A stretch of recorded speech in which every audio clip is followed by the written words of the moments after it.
नमस्कार, मी अश्विनी चॅनलवर तुमचं खूप मनापासून स्वागत करत आहे।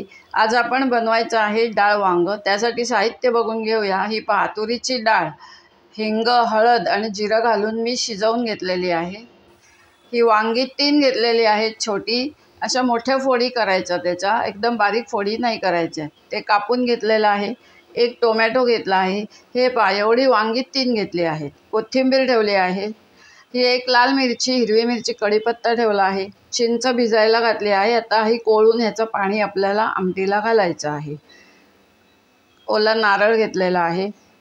धना पावडर आहे, गोडा मसाला आहे। धना पावडरी बरोबर पहा इथे जिरा पावडर पण ठेवली आहे। मीठ आहे आणि मेथीचे दाणे घेतलेले आहेत। हे थोडंसं लाल तिखट पण घेतलेलं आहे। आता हे सर्व साहित्य आपण फोडणीला घालायचं आहे। फोडणी करूया। कढई तापायला ठेवली आहे। कढई तापायला ठेवली आहे आणि तेल मी 2 पळ्या घालून घेतलेलं आहे। आता आपण बनवूया फोडणी। हे पहा, तेल तापलेलं आहे। फोडणीसारखी फोडणी करून घेऊया। मोहरीची तडतड झाली पाहिजे, चांगली मोहरी फुटली पाहिजे चांगली, म्हणजे मग ती कचकच लागत नाही। जर मोहरी तुमची कच्ची राहिली तर मग कचकच लागते। जिरं घालून घेतलं आहे। हिंग घालून घेतला आहे। हिंग थोडासा मी जास्ती घालते। हिंग तुमच्या प्रमाणात तुम्ही घालू शकता। हळद घालून घेतली आहे।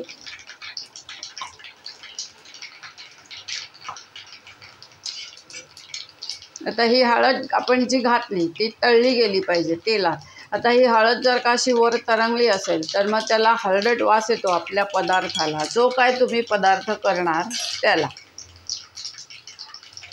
आता आपण मिरची आणि हा कढीपत्ता घालून घेत आहोत। ही एकच लाल मिरची मी घालून घेतली आहे। हे आता तुम्हाला दाखवायचं म्हणून मी लाल मिरची थोडीशी त्याच्यात घातली आहे, दिसायला छान दिसतं म्हणून। नाही तर हिरव्या मिरच्या, कढीपत्ता एवढं पुरतं। गॅस कमी करायचा आहे। गॅस कमी केलेला आहे, कारण आपली फोडणी जळली नाही पाहिजे। फोडणी जळली तर पदार्थाला चव येत नाही। आता आपण ह्याच्यात आधी नारळ परतून घेऊया। हा ओला नारळ आहे, हा आपण आधी फोडणीत परतून घेऊया। आता हा परतल्याने काय होईल, आपली आमटी जास्ती वेळ बाहेर राहू शकते, आपल्याला फ्रीजमध्ये ठेवायची गरज पडत नाही। हा का परतायचा, नारळामध्ये पण पाण्याचा अंश असतो, परतल्यामुळे तो पाण्याचा अंश निघून जातो।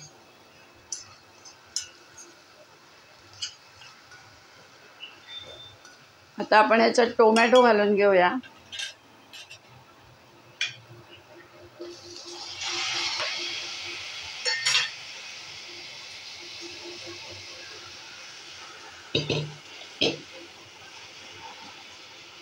आणि वांगी घालून घेऊया।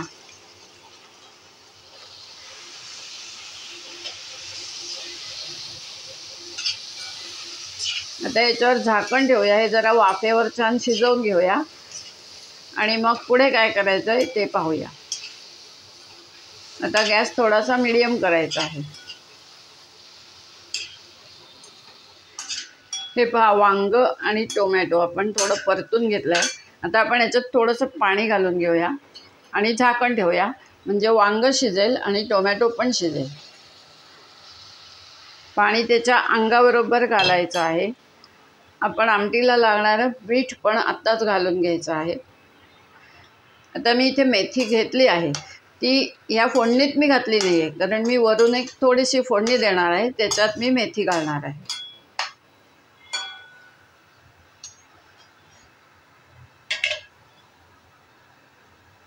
हे पहा, झाकण ठेवलेलं आहे।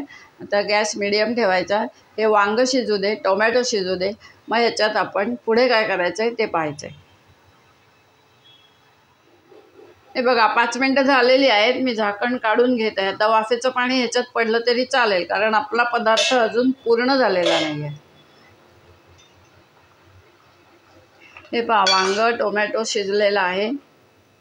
हे पहा, आता आपण ह्याच्यात डाळ घालून घेऊया। ही डाळ आपण जी शिजवून घेतली ती पहा, मी या डावेने घोटून घेतली। रवीने घोटून घेतली तरी पण चालेल. रवीने फक्त ही अशी डाळ दिसणार नाही, एकदम त्याचं छान मिक्स होतं, एकजीव डाळ होते. पण आता अशी डाळ थोडीशी दिसायला हवी आहे म्हणून मी ही डावेनीच फक्त ठेचून घेतली आहे. आता आपण हे वरण घालून घेऊया.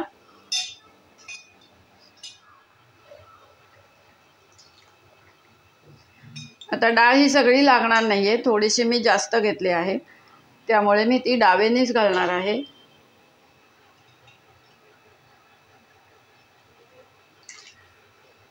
आता इथे अंदाज घ्यायचा, आपलं डाळ किती आहे, पाणी किती आहे याचा अंदाज घ्यायचा, कारण आपल्याला अजून चिंचेचं पाणी याच्यात घालायचं आहे. हे बघा, आता हे चिंचेचं पाणी मी घालून घेतलेलं आहे.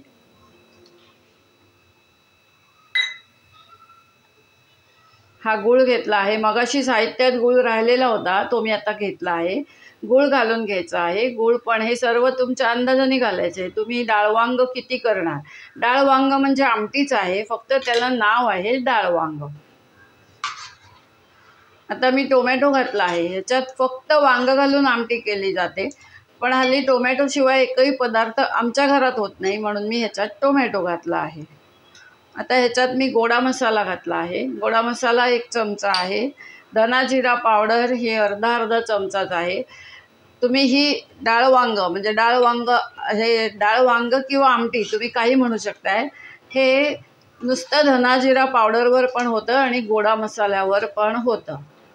आता हे उकळू द्या झकासपैकी, मग वर कोथिंबीर घालूया आणि लाल तिखट घालून घेत आहे. थोडंसं लाल तिखट घालणार आहे, कारण मिरच्या ज्या घातल्या आहेत त्या आपल्या तिखट नाही आहे. तुम्ही जर वरून फोडणी माझ्यासारखी देणार असाल त्याच्यात तिखट घातलं तरी पण चालून जाईल. थोडीशी ही आमटी पातळ असते, म्हणजे डाळ वांग म्हणतात, आमटी म्हणतात, वांग घातलेली आमटी सुद्धा म्हटली जाते, ती थोडीशी पातळ पाहिजे. आता ही उकळू द्या. उकळल्यावर बघूया, त्याची चव बघूया. काही हवं असल्यास त्याच्यात आत्ताच घालून घ्यायचं आहे. हे पहा मंडळी, आपण जे डाळ वांग बनवलं ते पहा आता तयार झालेलं आहे, उकळी आलेली आहे आणि हे 5 ते 10 मिनटं उकळवायचं एवढं लक्षात घ्या. हे पहा, वांग या प्रमाणात शिजलं पाहिजे, अख्खी वांगी दिसली पाहिजे ह्याच्यामध्ये. टोमॅटो तुम्हाला आवडत असल्यास घाला, नाहीतर नाही घातलात तरी चालेल, पण डाळ वांग आहे, वांग अवश्य घालायचं आहे. हे पहा, आता इथे तुम्हाला मी दाखवत आहे, या पद्धतीने वांग शिजवून घ्यायचं.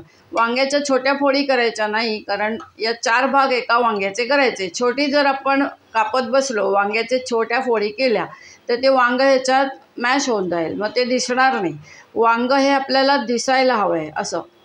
आता आपण एकीकडे तेल तापायला ठेवलं आहे. 1/2 पळीच मी तेल घेणार आहे, त्याच्यात जिरा आणि मेथी अशी फोडणी करणार आहे आणि ती ह्याच्यावर घालणार आहे. तुम्हाला जर वरून फोडणी अशी घालायची नसेल तर आपण जी ह्याची फोडणी बनवली ह्याच्यातच मेथी दाणे घालून घ्या. हे पहा, 1/2 पळी मी तेल ठेवलेलं आहे. आता ह्याच्यातच थोडंसं जिरं घालणार आहे आणि हे मेथी दाणे ह्याच्यात घालून घेतलेले आहेत. आता हे मेथी दाणे इथे छान तळले गेले पाहिजे. गॅस बंद केलेला आहे. फोडणी ही पण जाळायची नाही आपल्याला.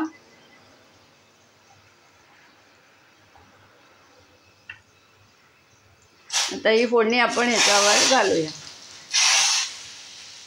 अशा पद्धतीने बनले आपले डाळ वांग. हे पहा, अशा पद्धतीने आपलं डाळ वांग तयार झालेलं आहे. कोथिंबीर मी थोडी घालून घेतली आहे, अजून थोडी घालत आहे. आता हे डाळ वांग आपण भातासोबत, पोळीसोबत म्हणजे पोळीबरोबर किंवा भाताबरोबर खायला घेऊ शकतोय. हे डाळ वांग हा प्रकार जर का तुम्हाला आवडला असेल तर नक्की लाईक करा, शेअर करा. चॅनलला जे नवीन असाल त्याने अवश्य सबस्क्राईब करा. धन्यवाद. आता आपली भेट एका छानशा टेस्टी पदार्थाबरोबर होणार आहे. चला तर मग परत भेटूया. तोपर्यंत बाय बाय. मी आता डाळ वांग आणि भात खाणार आहे.